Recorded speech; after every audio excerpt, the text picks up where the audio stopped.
Olá pessoal, esse vídeo aqui vai ser de resolução de alguns exercícios de fixação para ajudar vocês a entender melhor o tema que foi apresentado no vídeo anterior. Espero que vocês consigam compreender o que foi apresentado. Esse aqui é o exercício 1, ele diz o quê? A luz solar se propaga e atravessa um meio translúcido. Qual das alternativas a seguir representa o que acontece com a propagação dos raios de luz? Nós temos aqui essas 5 opções. Letra A, B, C, D e E. Qual delas será que é a resposta? Se a gente for aqui no enunciado, a gente vai ver que essa luz está atravessando um meio translúcido. Lembrando lá do vídeo, o meio translúcido é aquele que permite que a luz passe, mas ela o atravessa de forma desordenada. Ela entra de forma ordenada e sai de forma desordenada, sem ter uma direção única. Os raios não saem paralelos entre si. Lembrando dessa informação, a gente já descartaria essa daqui, né, que os raios estão saindo bonitinho aqui, e essa daqui também. E para diferenciar também, a gente vê aqui que nessa letra E, os raios estão entrando, mas não estão saindo. Isso aqui diz o quê? Que isso aqui se trata de um objeto opaco, é um meio opaco, é um meio que absorve toda a luz. E nesse caso aqui, o que está acontecendo é uma reflexão. E o que o enunciado diz que ele se propaga e atravessa o meio. Que não é o que está acontecendo aqui, ele não está atravessando, ele está sendo refletido. Logo, a alternativa correta é essa letra A aqui. Você vê que parte da luz é refletida, mas a maior parte dela atravessa, mas atravessa de forma desordenada. E isso aqui é o que caracteriza um material translúcido. Esse aqui é o exercício 2. Nele nós temos o quê? O aluno foi dado a tarefa de medir a altura do prédio da escola que frequentava. O aluno então pensou em utilizar seus conhecimentos de óptica geométrica e mediu em determinada hora da manhã o comprimento das sombras do prédio e a dele próprio projetadas na calçada. L é o comprimento da sombra do prédio e A, o comprimento da sombra do próprio aluno. Facilmente, ele chegou à conclusão de que a altura do prédio da escola era de cerca de 22,1 metros.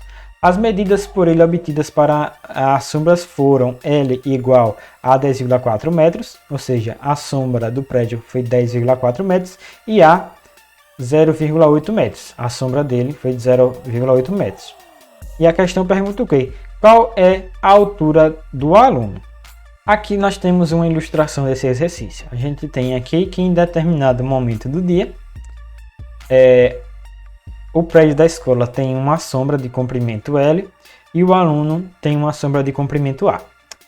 Ele obteve essa altura H do prédio e nós queremos saber essa altura Hzinho do aluno. Para resolver essa questão, a gente precisa entender que os raios solares que incidem na Terra, eles são todos paralelos entre si. Você vê que se a gente fosse ilustrar os raios de luz que vêm do Sol, eles estariam todos aqui aparecendo paralelos entre si, gerando tanto a sombra da escola como a sombra do aluno. E se a gente usasse o raio de luz do Sol, essa altura aqui do prédio e essa base, a gente pode formar um triângulo. A gente teria que esse lado aqui é o H, a altura do prédio, essa base aqui é o L, é a largura da sombra, e essa linha aqui seria a projeção dos raios de luz, e eles têm um ângulo aqui, que eu vou chamar de θ, em relação aqui a essa linha vertical. E como nós estamos observando isso ao mesmo tempo que do aluno, aqui nós também teremos um triângulo semelhante com o mesmo ângulo aqui para o aluno. E a partir disso a gente pode concluir o quê? Lembrando da definição de tangente, que é catexto oposto sobre o adjacente, é L sobre H, e como essa tangente de θ aqui é igual a desse triângulo, a gente vai ter que, nesse caso aqui, a tangente de θ seria A sobre H, e a gente pode igualar essas duas coisas. Ou seja, a tangente de θ é igual a Elão sobre Hzão, que é igual a A sobre Hzinho. E a partir disso a gente pode achar o valor de H. A gente aqui vai isolar H, multiplica os dois lados por H, né? Ele vai aparecer aqui. A gente multiplica os dois lados por Hzão, e esse H vai sair daqui, vai vir para cá. E a gente divide os dois lados por Elão, aí ele vai sair daqui e vai vir aqui para baixo, vai ficar dessa forma aqui.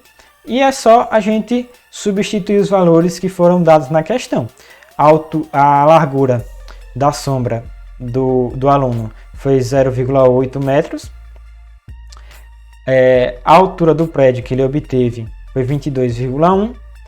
E o comprimento da sombra do prédio foi 10,4.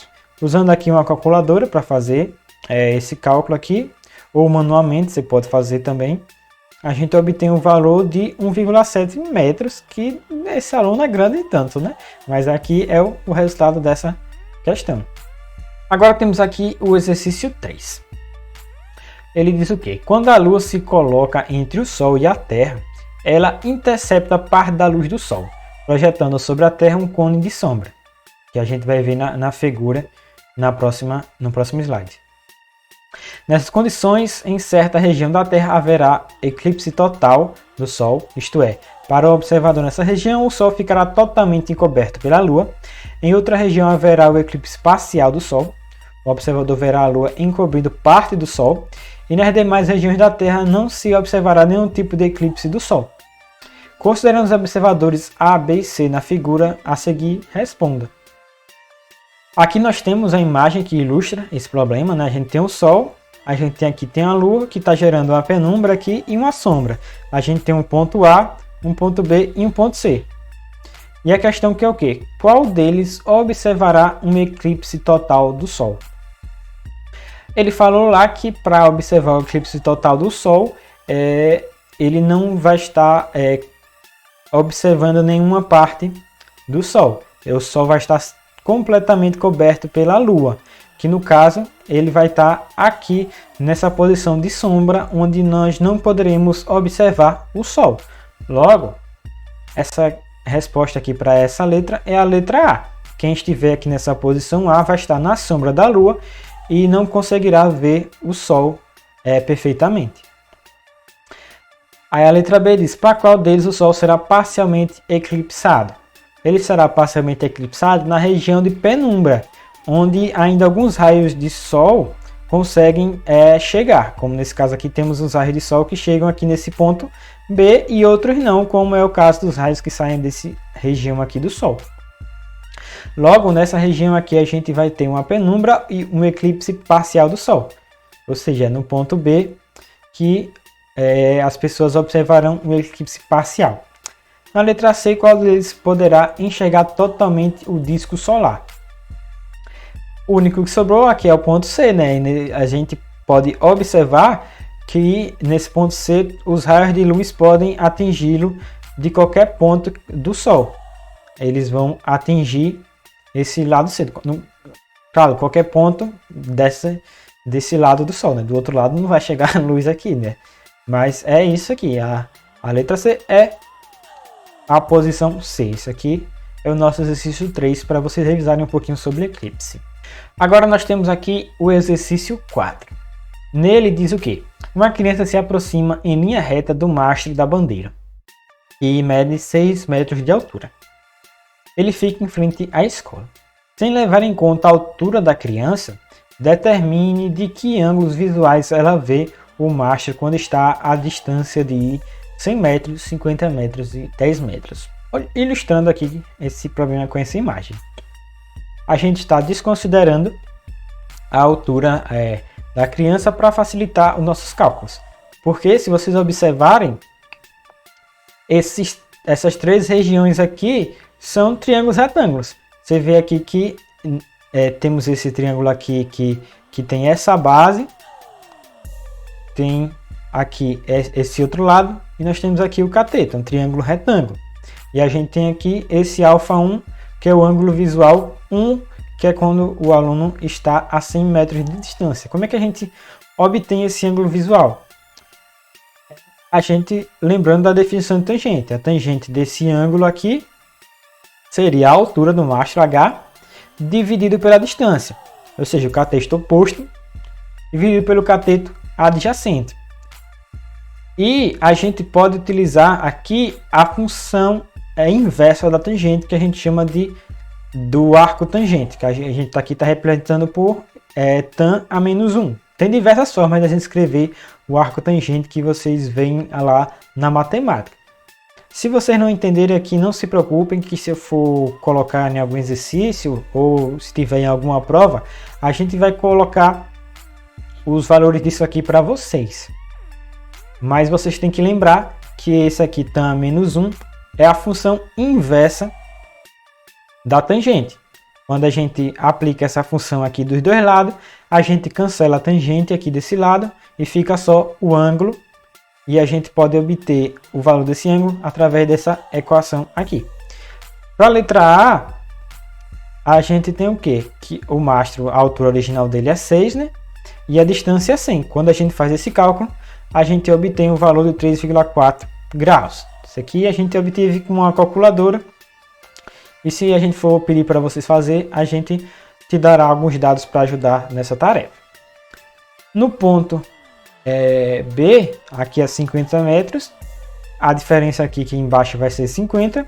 E o valor obtido vai ser 6,8 graus. Você vê que é o dobro do que tínhamos anteriormente. E novamente, diminuindo a distância, nós teremos que o objeto vai aparecer com um ângulo visual de 31 graus, quando a gente está a uma distância de 10 metros. Vocês observaram que quanto mais perto do objeto, maior o ângulo visual, como a gente viu lá no nosso estudo. Agora a gente tem aqui esse exercício 5, que será o nosso último exercício. Uma pessoa se encontra a 10 metros de uma câmara escura. A distância entre essa pessoa e a câmera e esse orifício aqui é 10 metros. Sua imagem projetada na parede posterior da câmera tem um determinado comprimento. Isso aqui tem um determinado comprimento. Se a pessoa se aproxima 2 metros da câmera, ela vai andar 2 metros aqui, qual será a variação percentual do tamanho da sua imagem? Ele quer saber qual a razão entre o tamanho dessa imagem aqui, inicialmente a 10 metros, em relação a quando a gente se aproxima mais 2 metros da caixa. Para realizar esse exercício, a gente precisa usar aquela equação que eu mostrei a vocês lá, da câmara escura, que relaciona aqui a altura do objeto dentro da câmara, dividido pela sua altura real. Isso vai ser igual a menos o comprimento da câmara, a distância do orifício até o anteparo, dividido pela distância do objeto até o orifício.